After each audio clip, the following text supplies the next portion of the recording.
next event on the line, and our monitor is giving us a nice shot of the event number 136. This is the men's Frosh Novice 8, the Toby Wallace Bowl. Drexel from Philadelphia, of course, in lane 1. Michigan, the A entry is in lane 2. Temple, right there at the mid-course, 1,000 meters is their boathouse. They're right there in the middle in lane 3. Delaware, lane 4. Virginia, lane 5. And outside, we'll see Minnesota. So good-looking lineup here for event number 136. We have the results of event 135, the women's freshman novice heavyweight 8 final. With the bronze, Bucknell University. The silver, Georgia Tech. And with a winning time of 7 minutes, 2 seconds, the United States Military Academy with the gold. Okay, we have a start. Yep, here we are. This is the men's Frosh Novice 8. Fordham in 6th, Villanova. Our next event is event 136, the men's freshman novice heavyweight 8 final. This is for the Toby Wallace Bowl. In lane 1, Drexel. All right, good shot here from the overhead camera. Everything off nice and even. You've got pretty much a straight line across all the crews. It's got a lot of horsepower, a lot of enthusiasm, a lot of adrenaline in this. I've got the middle crew, lane 4, which is Temple, out at 45 strokes a minute coming out of the starting block. So at 45, so really clicking along at a high rate of strokes. Well, just looking at it now after a few hundred meters, it looks like Delaware and Temple are somewhat locked on. Temple may have a slight lead, but that's without taking into account the turn that's coming up. So these two crews are starting to pull ahead of the field. Again, it's Delaware in lane 4 and Temple in lane 3. These are all big programs, so they have a lot of athletes. So these are the youngest on the team, again, the freshmen and the novices. So it's exciting to watch this adrenaline come out. And you know, 45 strokes a minute for that Temple crew out of this first 20. So as we go into the under the bridge here, Bill will start to look at down range with the binoculars, and we'll be shifting cameras to the 1,000 meter. And there you got it, where you can see them coming through the bridge.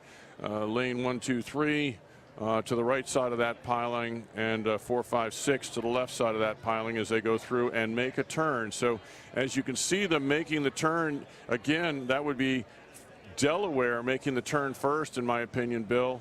That was on just to the left side. If you look at the separation between lanes 3 and 4, Delaware was hugging the far side, the side they should be hugging, and Temple seemed to take it a little wide. Yes. That's not to say that Temple's not ahead, but it definitely, Delaware took the better turn as far as getting around the bridge. Yeah. But so you're going to have a real close race. You've got a very strong crew in Delaware. They seem really, really well tied together, 1 through 8. And now their rate of striking, 37 for Temple. I'm just watching it. They're a solid 37, 37 and a half. And Temple, though, is looking. They're very strong looking. This is their course. Yeah. So 37 for Delaware. Let's look at and see how the crews approach the 1,000 meters now. Let's look at our screen. Yep, looking good now. And again, really locked on to each other. Temple, Delaware, right there in the center. You know, back a bit is Michigan and Drexel, but you know, Temple and Delaware really locked on. And as we go to the perpendicular of this camera angle, really tell us where we are.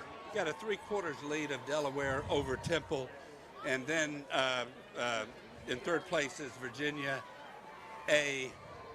Michigan A is close in there, followed by Minnesota and Drexel. Yeah. So you've got, you know, these crews would be dead even now had they taken the turn the same way. Definitely, Delaware had an advantage on the turn. So and that was their own doing. That was just a smart coxswain. Well, you know, you got to take it close. But now it's in the third 500. This is where it's going to make or break Temple in relation to Delaware. Delaware looks as good a freshman crew as I've ever seen row. They're really sharp, smooth, tied together, great blade work.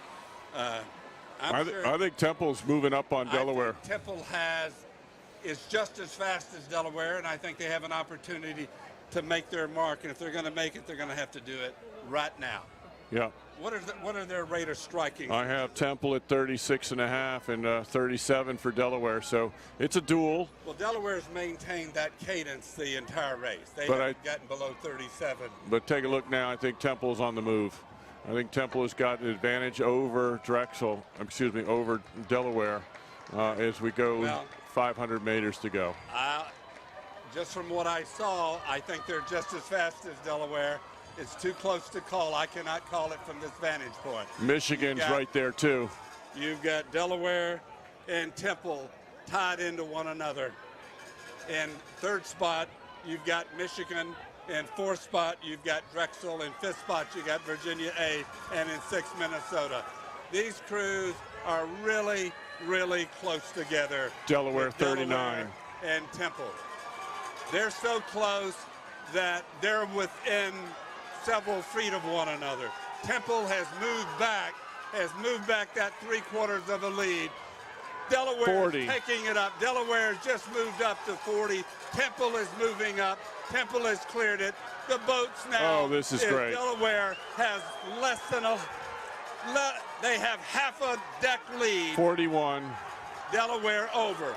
Temple's now moved it up. Temple's now at 41 strokes a minute. Delaware has to go with them because Temple's going to take this unless Delaware can make a move. It is too close to call. It looks like Temple, Delaware, Michigan A, Drexel, Virginia A, and Minnesota. Yeah, Temple looked like came across the line about a deck advantage there. So it was a great move there as we walked through that. You had Delaware early on as a lead by a length, half a length, and then Temple drew even, and then Delaware moved up and moved ahead, and then Temple surged to the end to win by about a deck.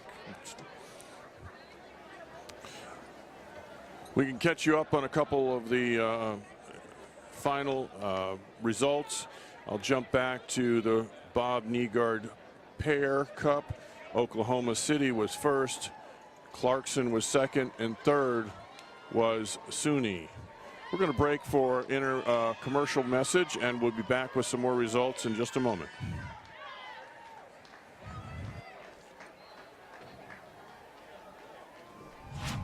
If our world isn't stuck in the past, why is higher education? We took two renowned universities that shouldn't relate and made a single one that defies convention.